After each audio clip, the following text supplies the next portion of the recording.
Selamat pagi anak-anak cikgu yang dikasih sekalian. Okey, kita bertemu lagi kembali untuk kelas kita pada hari ini 28 hari bulan 3 2022, hari Isnin di awal pagi. Sekarang dah pukul 11 kan? Okey.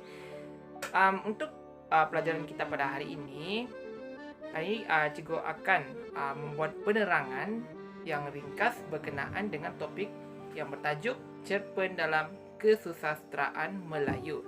Seperti yang kamu tengok pada bahagian tajuk video yang cikgu hasilkan ini. Baiklah, sebelum cikgu akan lebih meneruskan yang lebih mengenai apa maksud cerpen, apa ciri-ciri cerpen. Okey, cikgu mahu kamu setiap seorang perlu mencapai dua objektif. Okey, seperti yang kamu lihat di belakang cikgu ini. Okey, yang pertama, cikgu mahu kamu semua untuk dapat menghuraikan apakah maksud cerpen melalui aktiviti soal jawab, di mana nanti sepanjang waktu PDP ini cikgu akan bertanya kepada kamu apa yang kamu faham secara mengikut pemahaman masing-masing, apakah yang dimaksudkan dengan cerpen. Okey, untuk objektif pembelajaran yang kedua pula, cikgu mahu kamu semua dapat menghuraikan sekurang-kurangnya 4 ciri-ciri yang ada pada karya cerpen. Melalui aktiviti crossword ataupun aktiviti teka silang kata. Yang ini cikgu akan berikan di penghujung kelas nanti. Untuk maksud cerpen, cikgu highlightkan 3 maksud pendek ataupun 3 kata kunci yang kamu perlu senang ingat. Sebenarnya maksud cerpen ini tidak ada di soal pun dalam peperiksaan. Namun begitu, adalah penting untuk kamu mengetahui apakah maksud cerpen sebab ia digolongkan dalam kesusastraan Melayu. Jadi sebagai pelajar yang mengambil mata pelajaran kesusastraan Melayu, kamu perlu wajib untuk tahu maksud karya sastra ini.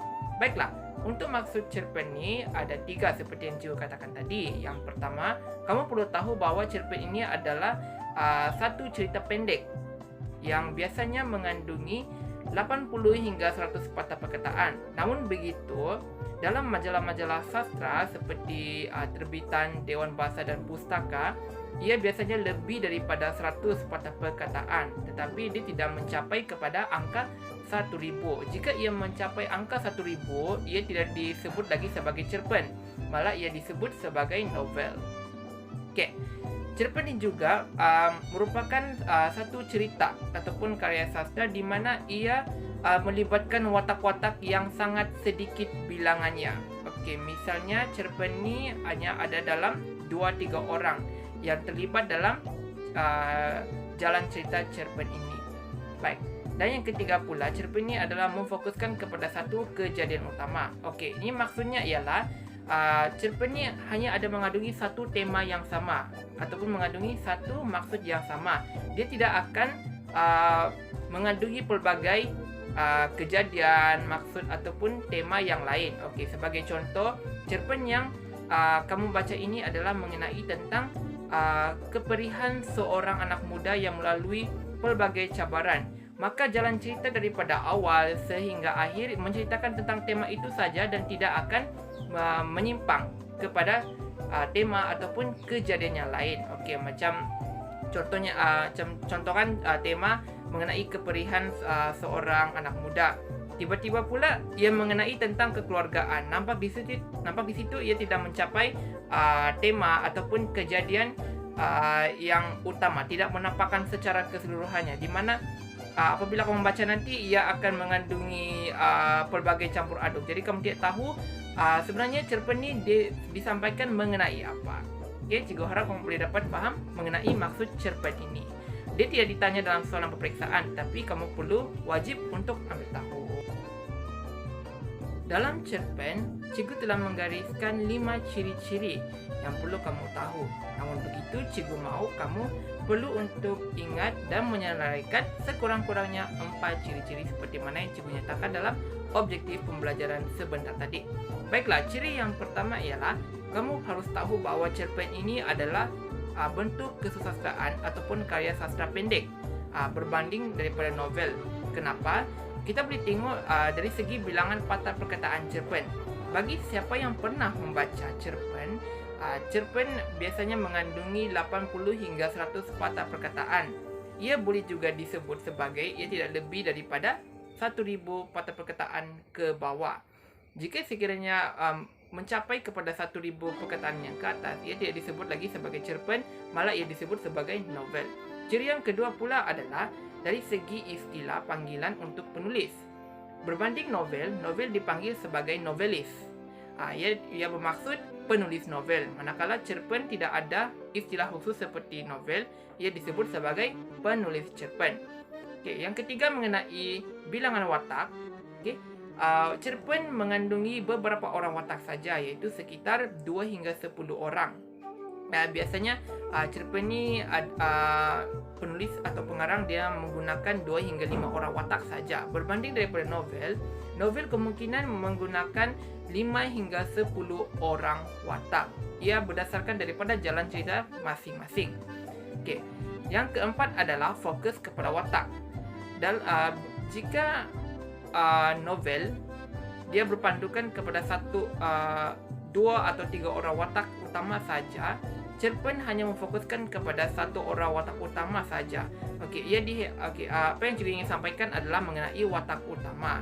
Watak utama dalam cerpen hanya ada 1 orang saja, sedangkan novel ada 2-3 orang watak utama berdasarkan jalan cerita masing-masing. Tetapi kebiasaannya cerpen hanya ada 1 orang watak utama sahaja. Itu yang kamu perlu tahu.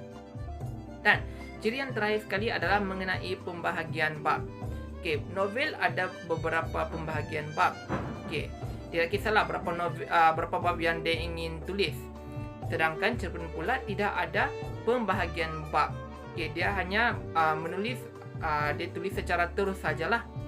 Dia tidak akan ada stop gitu, dia tidak akan ada berhenti. Dia akan menulis secara terus, tiada pembahagian bab. Dalam buku teks antologi Kubentang Selai Peta, cikgu telah menyenaraikan 10 karya cerpen yang kamu akan baca nanti, dan kita akan sama-sama berbincang dan kita akan melakukan pembedahan karya atau bedah karya sepanjang waktu kelas bersama cikgu nanti. Mungkin tidak sempat untuk kita menganalisis, kita membuat bedah karya 10 cerpen tersebut. Namun begitu, bersama dengan cikgu nanti kita akan boleh buat 3 hingga 4 cerpen untuk perbincangan bagi tujuan peperiksaan pada masa akan datang. Jadi cikgu harap setakat ini kamu telah memahami apakah maksud cerpen dan kamu telah mengetahui dan mampu untuk menyenaraikan ciri-ciri cerpen berdasarkan apa yang cikgu telah terangkan sebentar tadi. Cerpen tidaklah susah untuk kita faham. Sebenarnya ia senang saja untuk kita memahami prosa moden tersebut. Jika kita bandingkan, cikgu ada ajar minggu lepas kan mengenai puisi tradisional, puisi moden, mungkin ada yang mengalami sedikit kekeliruan. Tetapi bagi cerpen ini tidaklah sesusah mana. Kita perlu tahu saja cerpen ini adalah merupakan satu cerita pendek.